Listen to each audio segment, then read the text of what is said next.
work is really a little different. It's like a majestic hymn to God who is delivering his people from exile.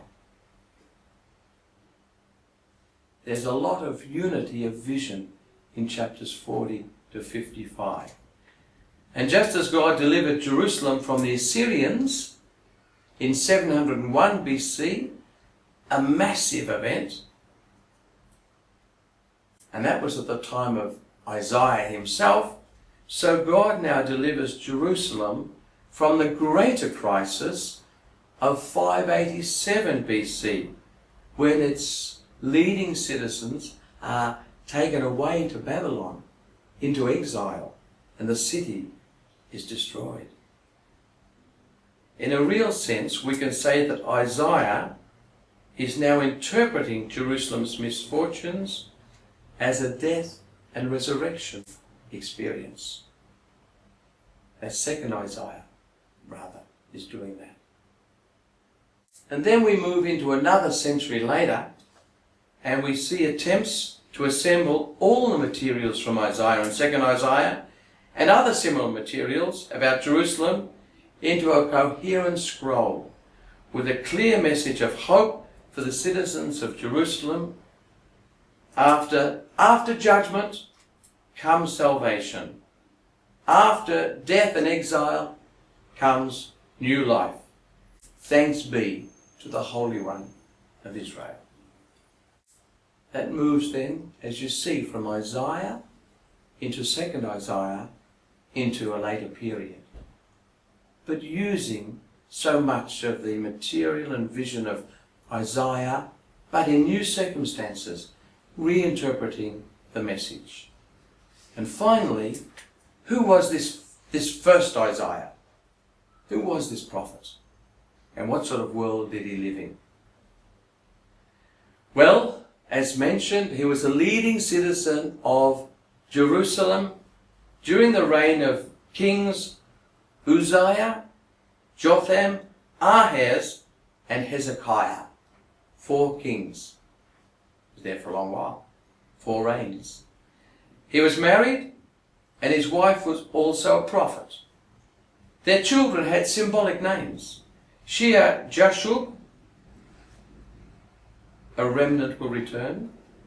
Maher Shalal Hashbaz, quickly the booty, hastily the spoil. And possibly Emmanuel, God with us. Possibly. He had frequent contacts with kings Ahaz and Hezekiah.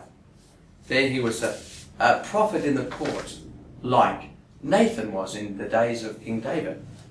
In chapter 6 we hear of his divine call and of his mission to pronounce divine judgment on the nation's rulers because they failed to take care of the poor and needy. And after judgment time, Zion will once again become a city of righteousness. Of course, the day of judgment is going to be a catastrophe. He strongly believes that social justice, not political maneuvering, is the best way to save the nations, especially when the Assyrians are threatening to overtake the kingdom. Assyria. Its great capital was Nineveh. It was an extraordinary place. It had paved roads. It had flushing toilets. It had libraries and aqueducts, and was the first city to use iron and magnifying glass. That's a few things. Just to tell you, it was an incredibly fantastic place. But the kings were cruel. Now, Isaiah saw this great threat, this powerful nation, this extremely cultured group, and the terrible king, and twice in his ministry, Jerusalem was threatened in 734 BC and especially in 701 BC. His public pronouncements and his poetic writings reveal to us a person who's brilliant in the use of images.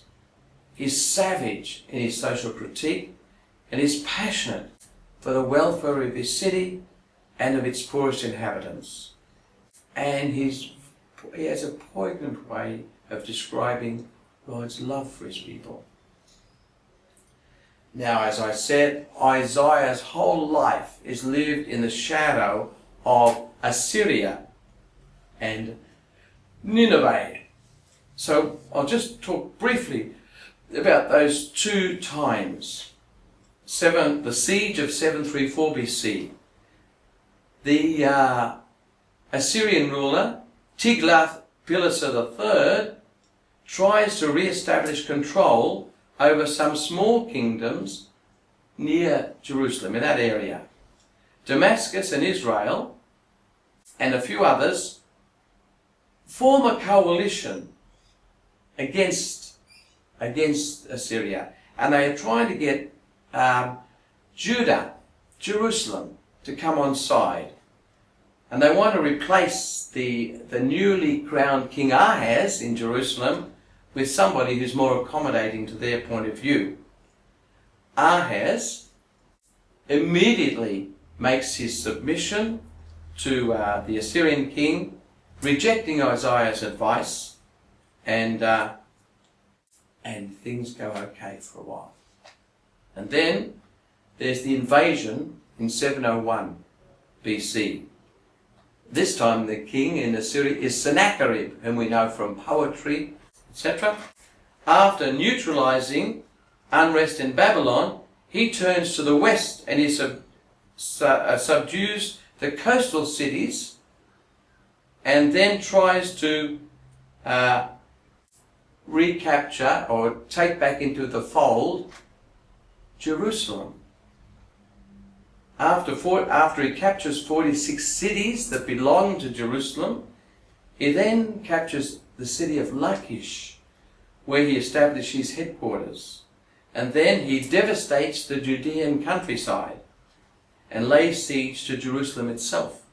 Hezekiah capitulates and he sends booty to Nineveh.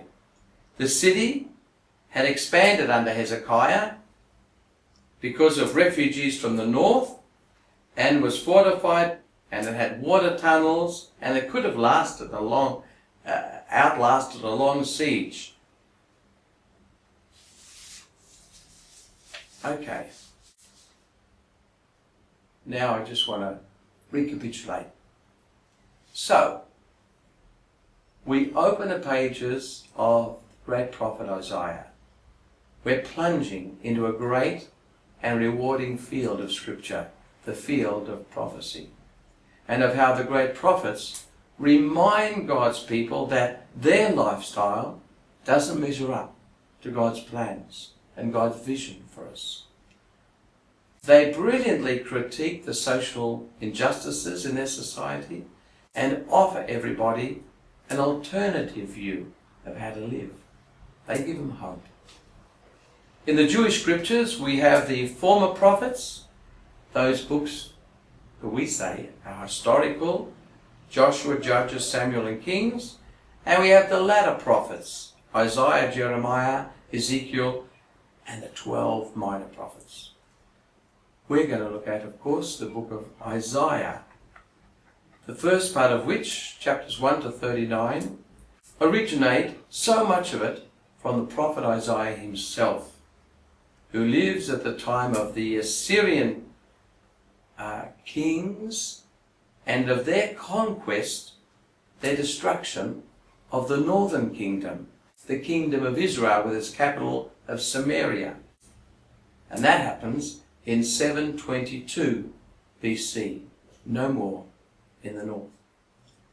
Second Isaiah, 40 to 55, comes from another prophet who lived at the end of the Babylonian captivity and the end of the Babylonian Empire, when the Jewish exiles are allowed to come back to Jerusalem in 540 BC.